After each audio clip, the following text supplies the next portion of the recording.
나눔가족 여러분, 하나님이 정하신 규례에 따라 제사장의 직무와 순번이 정해집니다.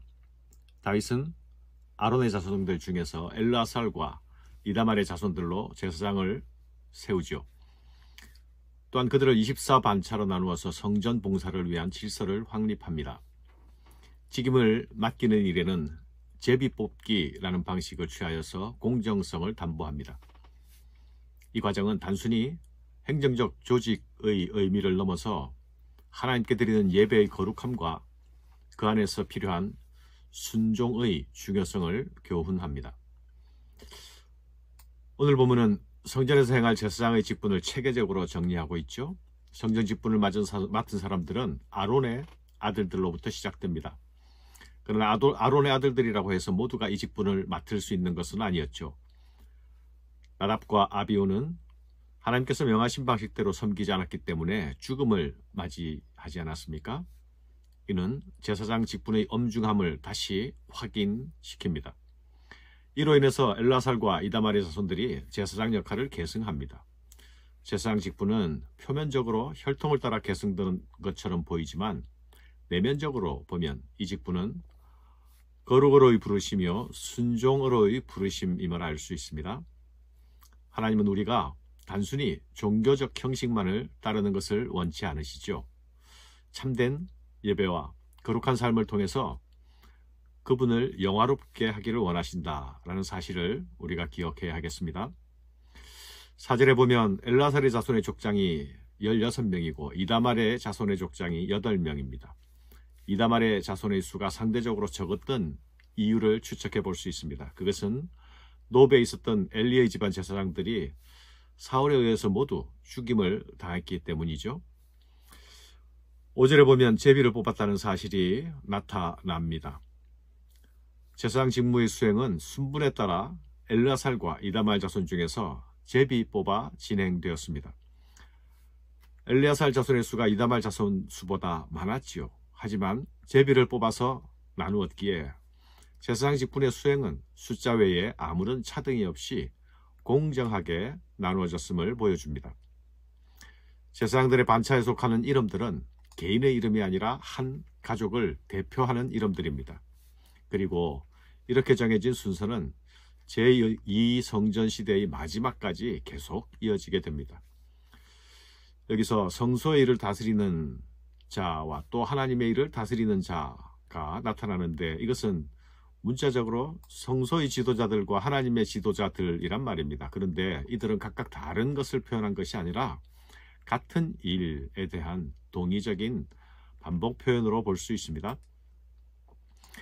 레위 자손 중 남은 자들에게도 제사장들처럼 동일한 원칙과 규례를 따라 반열을 정하고 직무를 맡겼습니다.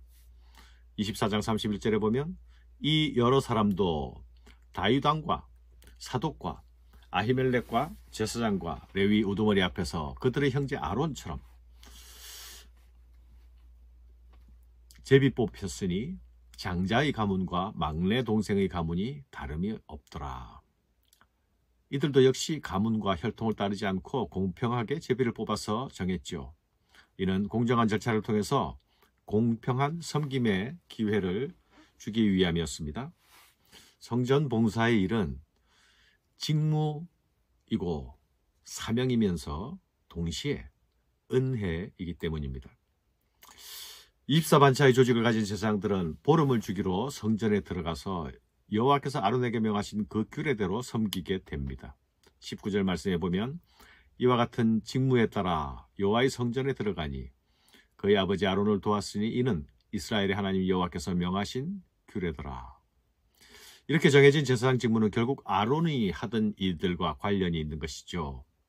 13절에 보면 아론은 그 자손들과 함께 구별되어 몸을 성결하게 하여 영원토록 심히 거룩한 자가 되어 여호와 앞에서 분향하고 섬기며 영원토록 그 이름을 축복하게 하는 일을 했다 말씀하고 있지 않습니까?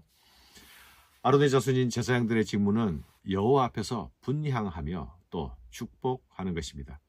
이것은 다윗이 정한 제사장들의 구분과 직무가 여호와께서 명하신 규례에 의한 것임을 나타내고 있습니다. 다윗이 새로운 조직을 새롭게 조직을 개편하고 있습니다. 그러나 이것은 하나님께서 맡기신 직무를 하나님이 명하신 대로 섬기게 한 것입니다. 명하신 규례를 따라 행하게 한 것이지 다윗이 임의로 하게 한 것이 아닙니다.